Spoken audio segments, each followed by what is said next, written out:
Nós sabemos que onde tem uma perturbação elétrica no espaço, essa perturbação elétrica, ela pode ser medida, analisada do ponto de vista de campo elétrico e potencial elétrico, ok? Quando eu pego este espaço em torno de um corpo eletrizado, vai ter pontos diferentes no espaço que vão ter a carga vai ter que ter a mesma quantidade de energia caso ela queira ser colocada naquele ponto. Então, nós falamos que esses pontos têm o mesmo potencial elétrico. Se eu juntar os pontos no espaço que têm o mesmo potencial elétrico, eu posso afirmar que eu estou formando uma superfície equipotencial. Então, o que é uma superfície equipotencial? É a junção dos pontos no espaço em que as cargas vão estar submetidas a um mesmo potencial elétrico. São os pontos de mesmo potencial elétrico no espaço, tá? Uma coisa interessante sobre a superfície equipotencial é que ela sempre será perpendicular às linhas de força. Por que ela sempre será perpendicular às linhas de força?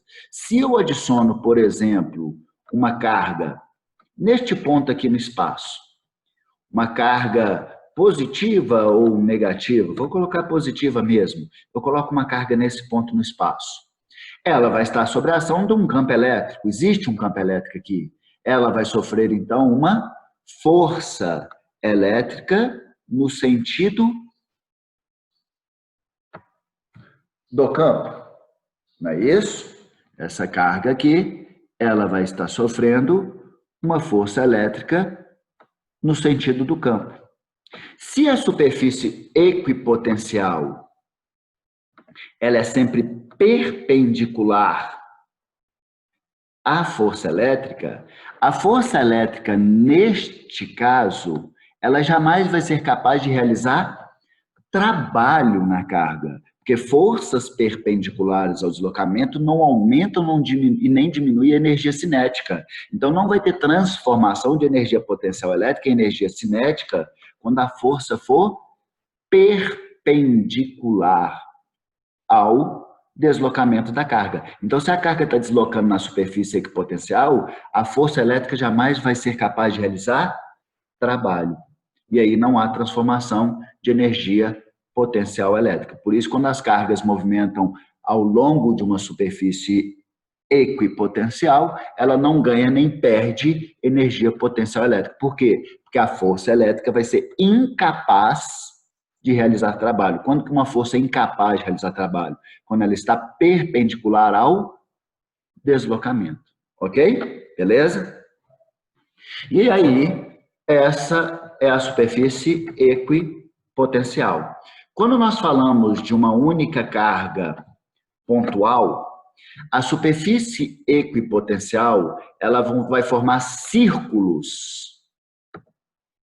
Ela vai acabar formando círculos em torno da carga. Porque como as linhas de força saem radialmente, né, da carga, como as linhas de força estão saindo radialmente da carga, a trajetória circular de uma carga qualquer nessa superfície vai fazer com que a carga esteja sofrendo a ação de uma força sempre perpendicular ao seu deslocamento. Lembrando que o deslocamento é sempre tangente à trajetória.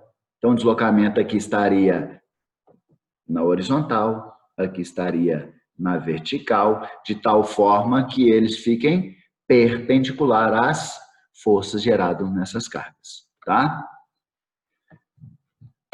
Legal. Lembrando que uma carga positiva, eu posso falar aqui que o potencial elétrico de A é maior, menor ou igual a B. O potencial de A vai ser maior que o de B, e o de B vai ser maior que o de C. Quanto mais longe da carga positiva, menor o potencial elétrico. Quanto mais longe da carga negativa, maior o potencial elétrico. Potencial elétrico gerado por cargas positivas será positivo. Potencial elétrico gerado por cargas negativas será negativo. Beleza? Voltando aqui. Por que esse desenho que eu mostrei anteriormente, ele fala que o potencial elétrico de A é maior que o de B, que é o maior que o de C. Ali embaixo, na figura, mostra, né? Lá, ó. Aqui no final da imagem mostra. Potencial elétrico de A é maior que de B, que é maior que de C.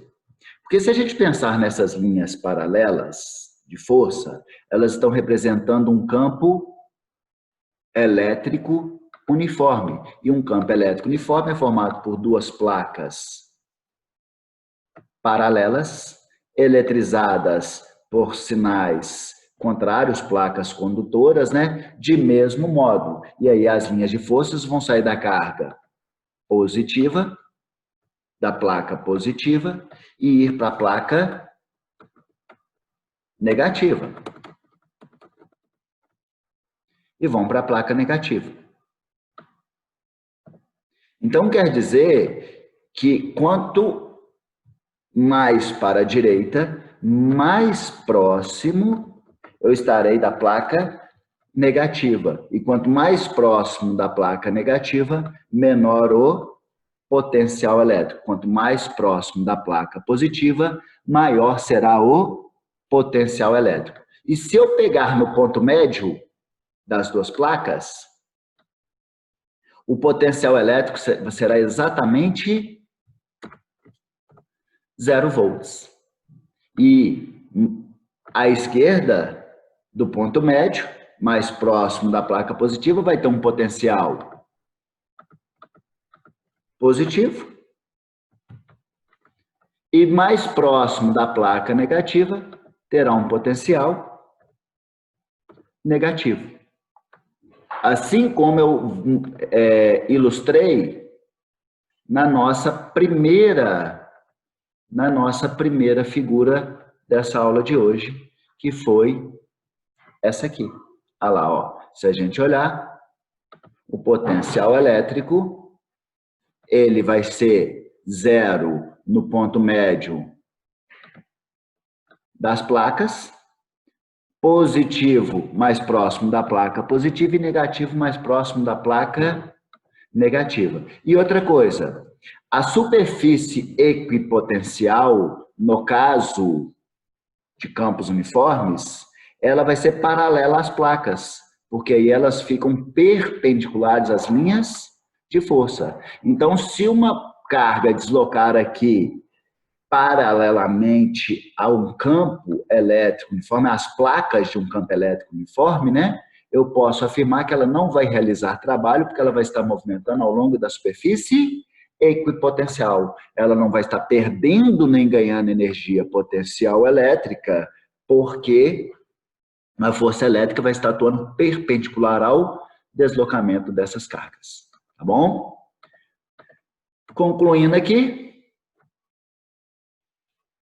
mostra-se que a superfície equipotencial a um campo uniforme, ela é perpendicular às linhas de força, e quanto mais à esquerda, mais distante de onde a seta aponta, né, maior vai ser o potencial elétrico, está mostrando que está mais próximo da placa positiva. Quanto mais próximo da extremidade da seta aqui, a extremidade direita, de para onde ela aponta, quer dizer que está mais próximo do potencial da placa negativa, menor vai ser o potencial elétrico.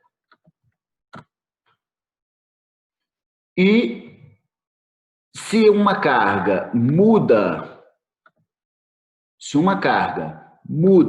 de um potencial elétrico para outro, essa carga obrigatoriamente está realizando trabalho. Se ela não muda de potencial elétrico, ela não realiza trabalho. Então, se eu tenho uma carga, por exemplo, essa estrela representa uma carga de 1 coulomb, se ela saiu de mais 20 volts para menos 10 volts, a variação de potencial que ela está sofrendo aqui vai ser de 30 volts. Isso quer dizer que nessa variação ela teve que alterar a quantidade de energia em 30 joules por coulomb. Então, se ela tem um coulomb, o trabalho da força elétrica foi de 30 joules. Pode ser positivo ou negativo. Se for um sentido espontâneo de movimentação da carga, vai ser um trabalho positivo da força elétrica. Se for sentido induzido, forçado, o trabalho da força elétrica vai ser negativo. Então, por exemplo, se essa carga que está em A é positiva, a tendência dela natural é deslocar de onde? Do maior potencial para o menor. Então, esse sentido de A para B, de uma carga positiva, vai fazer com que o trabalho da força elétrica seja positivo. O trabalho vai ser de 30 joules. Se ela for de B para A, é um trabalho induzido. A força elétrica vai estar realizando um trabalho negativo, aí vai ser menos 30 joules. Ok? Então, legal.